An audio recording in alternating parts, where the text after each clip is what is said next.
이 출애굽기 24장이 참 매우 중요한 것이라고 지난번에 말씀드렸는데, 중요한 만큼 우리가 한번 반복해서 한번 더 읽어보는 그런 과정이 됐네요. 이스라엘 백성들과 하나님이 계약 관계가 되는 그러한 공식 선상의 출발점인 거죠. 그래서 이제 하나님과 언약식을 하는데, 이 언약식이 얼마나 중요한 것이냐 하면은 11절을 보면은 우리가 알 수가 있는데, 11절에 보면은 한번 읽어볼게요. 하나님이 이스라엘 자손들의 존귀한 자들에게 손을 대지 아니하셨고 그들은 하나님을 뵙고 먹고 마셨더라.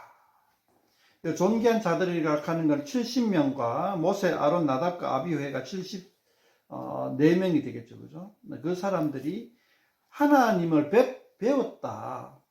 보통 우리가 이제 하나님을 보면은 사람이 하나님을 직접 뵈면은 죽는다고 했어요. 모세도 하나님을 직접 뵌 적이 없어요. 하나님의 그림자, 하나님의 등 뭐 이런 식으로 하나님이 슬쩍 지나가는 것을 슬쩍 엿보는 그런 정도로만 하나님을 봤다. 이 정도로만 이렇게 기록하고 있는데, 하나님을 배웠다 하는 말이 나오는 것은 여기가 처음입니다. 그러니까 사람이 하나님을 직접 대면하고도 죽지 않는 경우가 성경 통틀어 가지고 여기밖에 안 나옵니다. 그만큼 굉장히 특이한 사건이라는 거죠, 이 24장이. 그래서 이제 우리가 이것을 한번 보고 이것의 의미를 갖다가 한번 새겨보고 묵상하는 게 굉장히 유익하다, 이렇게 말씀드리겠습니다. 자, 지난번에 말씀드린 대로 20장부터 23장까지는 하나님의 언약의 내용입니다. 언약의 내용. 이런 내용들을 이스라엘 백성들이 지키겠느냐, 이렇게 이제 이야기하고, 그러니까 이스라엘 백성들이 3절 하반절에 보면은 여호와께서 말씀하신 모든 것을 우리가 준행하겠습니다 하고 구두 약속인 거예요. 사전에 확인하는 거죠. 여기 3절이 나오는 거는 확인하는 것이고, 실제로 이제 언약서를 가지고 이제 손들고 딱 맹세하는 순간은 언제냐 하면 7절입니다. 7절에서는 언약서를 가져다가, 이제 이거는 언약식 가운데 내용이죠. 3절은 언약식 가운데 내용이 아니고 언약식 전에 이제 사전 약속. 자, 우리가 이제 예행 연습이죠. 요런 거 있는데, 요런 거 준행하겠습니까? 준행하겠습니다. 그렇게 하고 이제 7에 보면은 이제 언약서를 가져다가 모세가 읽겠죠. 딱 낭독하게 읽으니까 백성들이 7절에 하반절 보면 우리 이렇게 손들고 여호와의 모든 말씀을 우리가 준행하겠습니다 하고 딱 하는 거야. 자, 그렇게 했을 때에 모세가 이제 피를 가지고 와서, 그 피는 뭐냐 하면은 5절에 보면은 청년들이 서로 이제 번제와 화목제를 드리게 할 때 이제 피를 따로 모읍니다. 번제와 화목제는 그 피를 따로 모아가지고 그 피를 8절에 보면은 뿌립니다.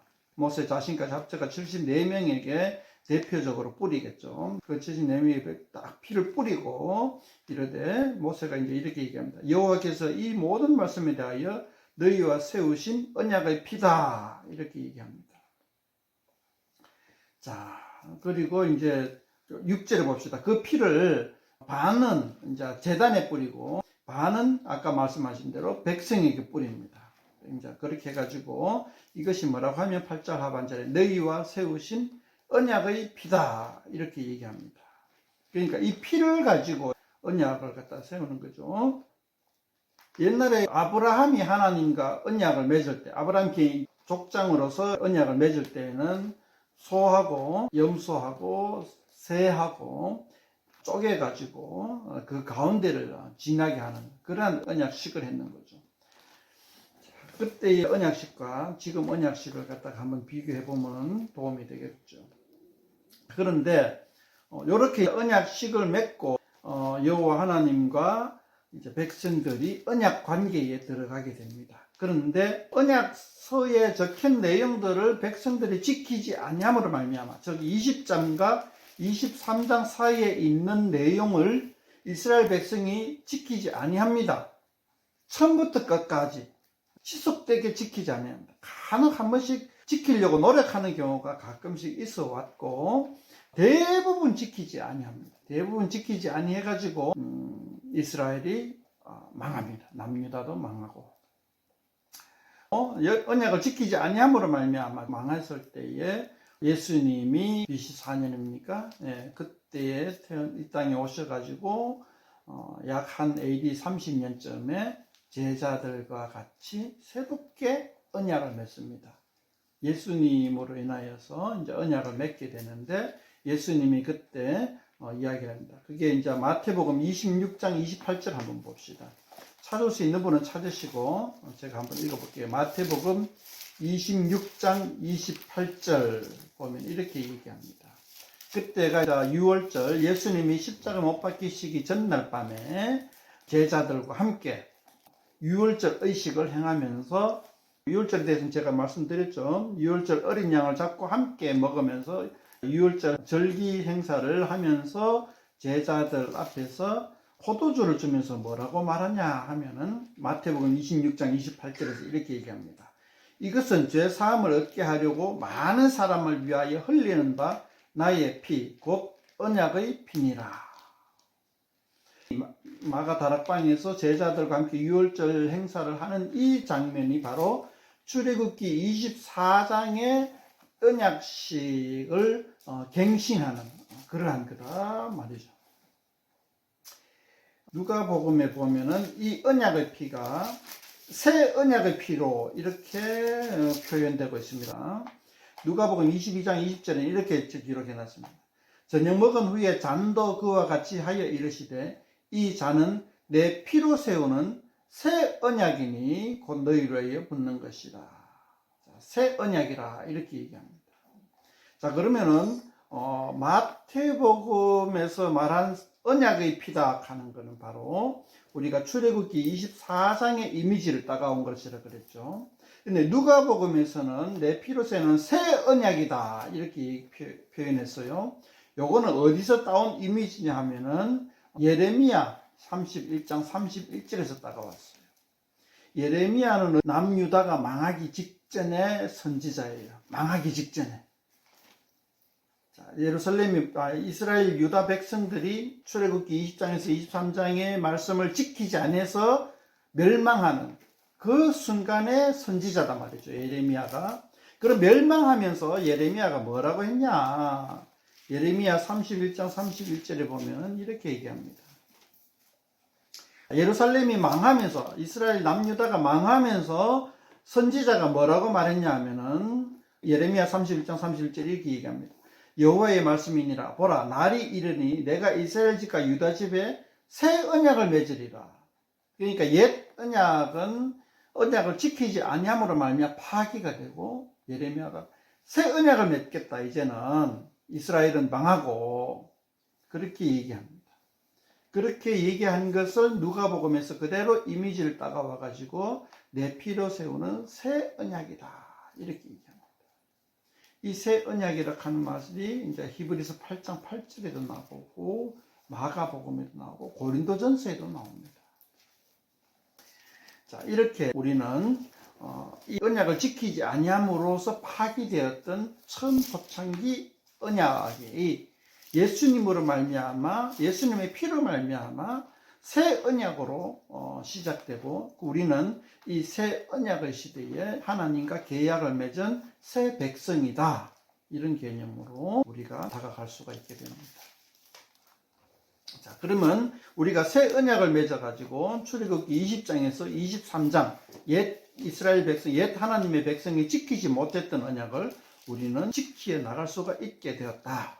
예수님의 피로 말미암아 성령의 능력으로 말미암아 예수님의 영으로 말미암아 우리는 20장에서 23장의 말씀을 온전히 지킬 수 있게 되었다.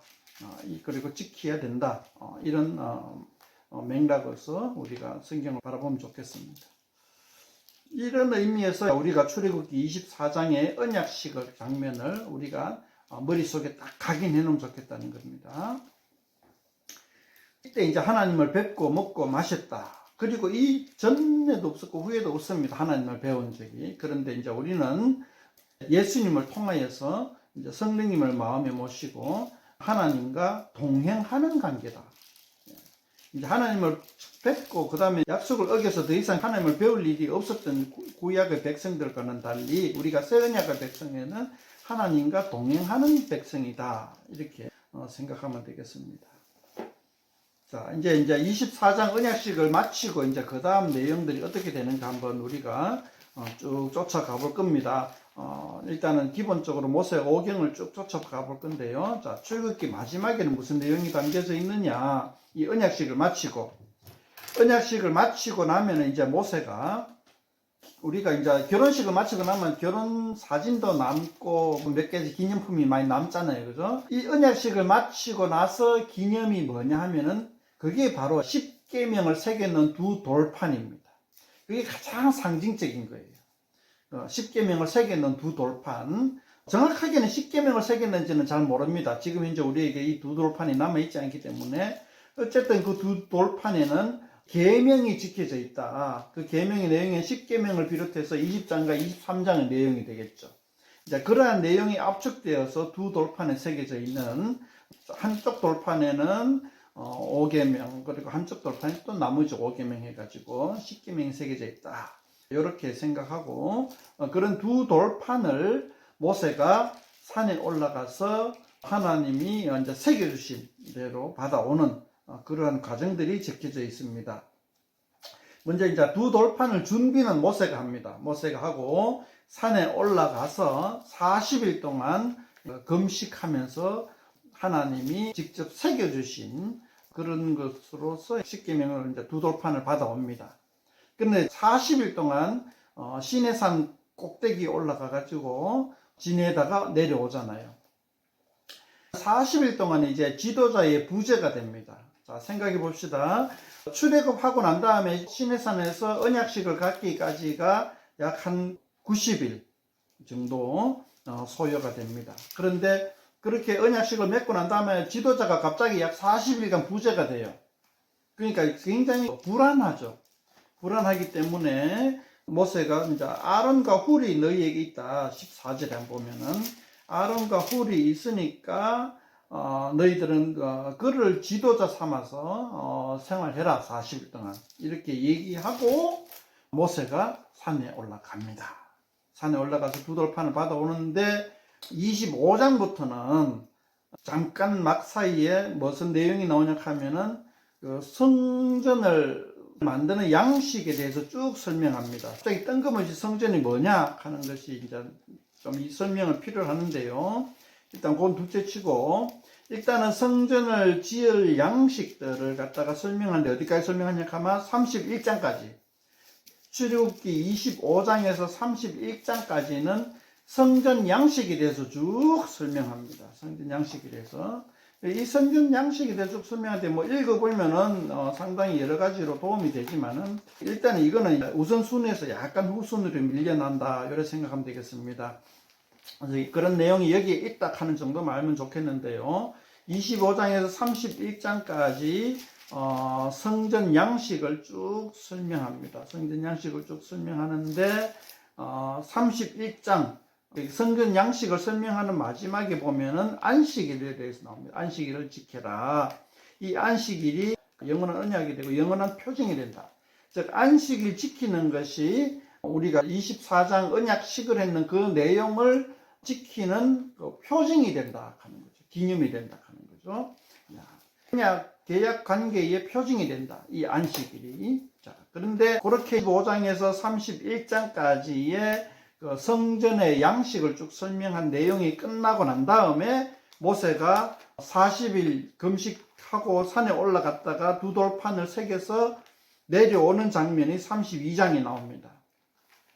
건너뛰는 거죠. 24장의 내용이 32장으로 건너뛰기가 나옵니다. 그런데 40일 만에 이제 두 돌판에 십계명을 새겨서 내려오는데 40일 동안 백성들이 무슨 일이 있었냐 하면은 지도자가 없고 불안하니까 사람들이 금송아지, 금으로 만든 송아지의 형상을 가지고 이것을 애굽 땅에서 인도해낸 너희의 신이다 이렇게 얘기하는 겁니다. 자, 여기에 주동자가 누구냐 하면은 아론입니다. 아론. 지도자로 대행하라고 세웠는 아론 모세의 형이 어이없는 짓을 저질렀던 거죠.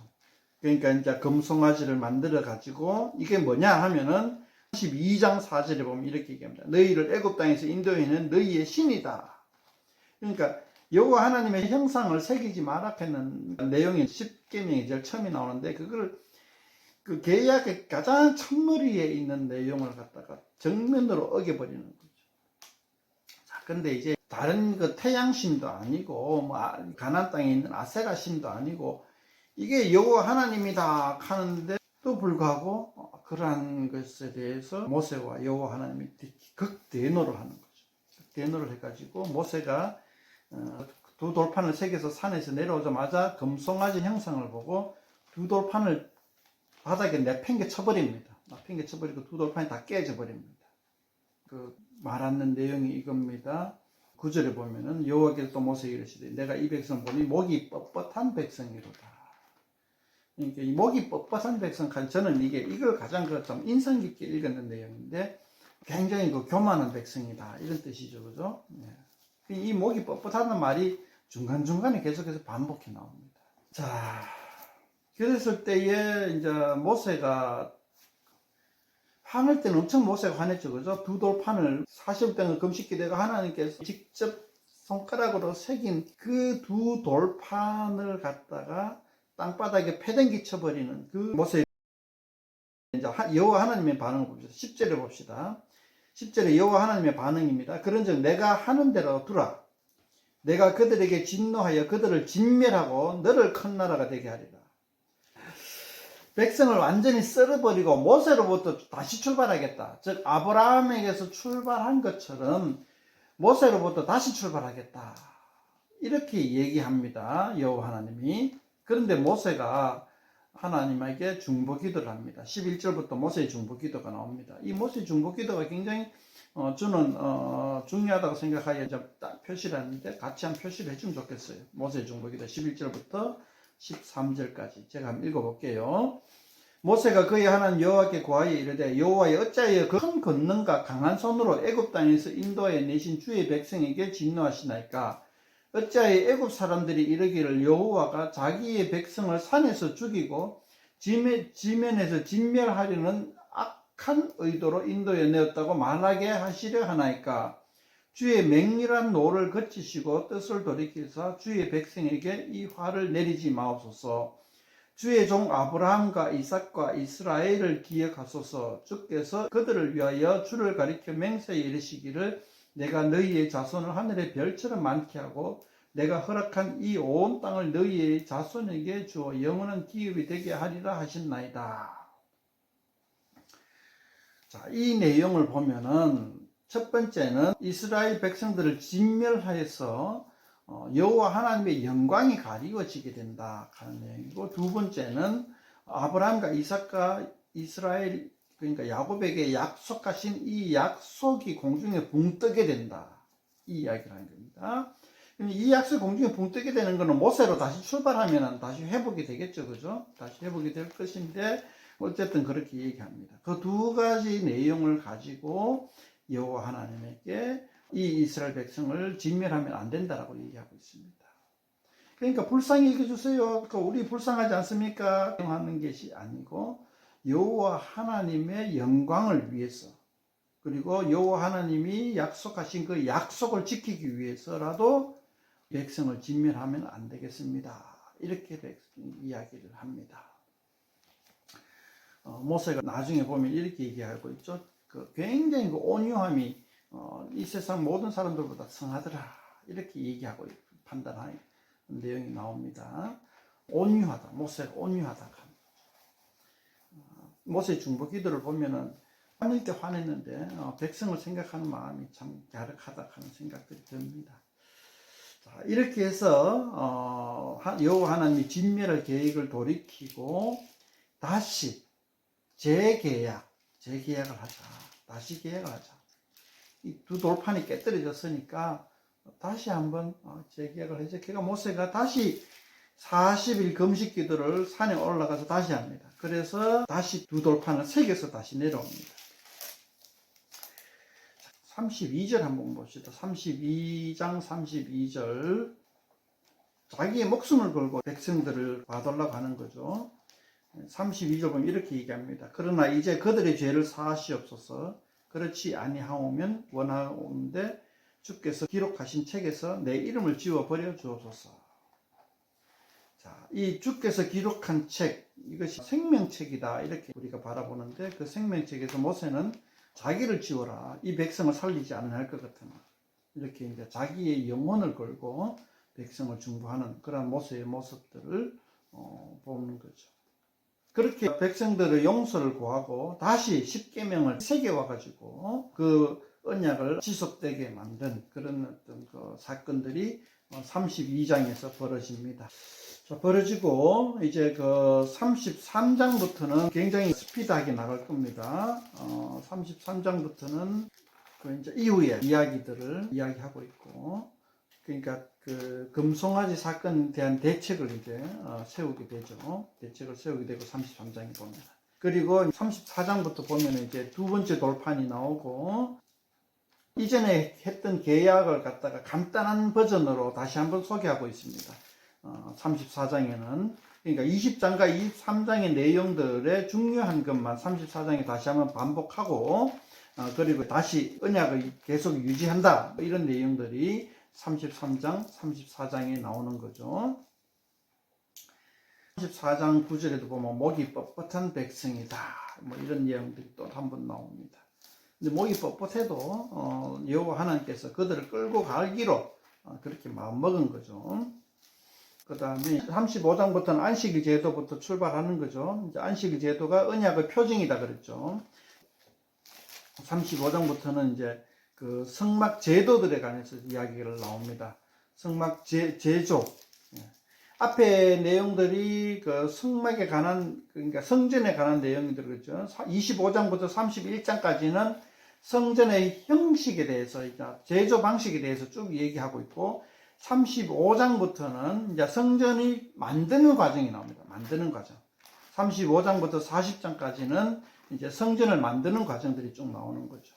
그러니까 우리가 24장의 언약식을 하고 난 다음부터는 25장부터 40장까지 출애굽기의 마지막 부분은 성막을 만드는 그런 과정이죠. 성막의 제조 양식과 성막을 실제로 만드는 과정. 이 과정 속에서 제가 이제 큰 의미를 이제 두지는 잘 못하겠어요. 분량은 상당히 많은데, 그래서 쭉 건너갈 겁니다. 건너가는데 25장부터 40장 사이의 내용들, 성막에 관한, 성전에 관한 내용들이 쭉 나오는데, 그 내용들에서 가장 우리가 인상 깊게 볼 것은 32장 금송아지 사건과 금송아지 사건으로 인한 모세의 중보기도, 그 내용 외에는 성막에 관한 내용들입니다.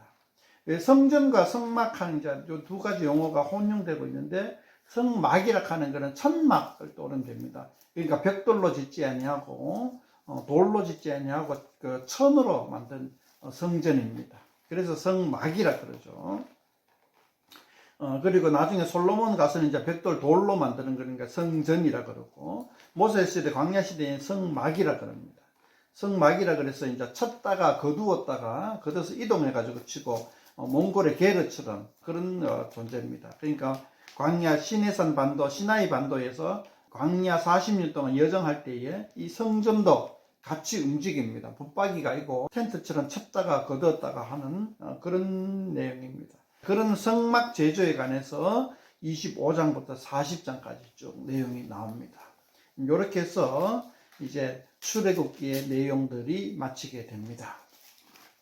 다시 한번 출애굽기를 요약하자면은, 애굽에서 탈출해가지고 광야에서 하나님이 그 제식훈련을 통해서 하는데, 그 제식훈련의 내용이 물, 그리고 먹을 것, 그런 걸 통하고, 그런 제식훈련 끝난 90일쯤에 이스라엘 백성과 계약을 맺습니다. 시내산에서. 그리고 계약을 맺고, 또 계약 맺는 과정에서도 계속해서 이스라엘 백성들이 여호와 하나님의 기대를 거스리게 되죠. 그래서 목이 뻣뻣한 백성이라는 별명을 얻고, 모세의 중보 기도로 인하여서 그 자리에서 멸망당하지 아니하고 계속해서 나아가는데 성막을 짓게 됩니다. 성막을 짓게 되고, 그 성막을 짓게 된 내용까지가 이제 출애굽기의 끝까지의 내용이죠.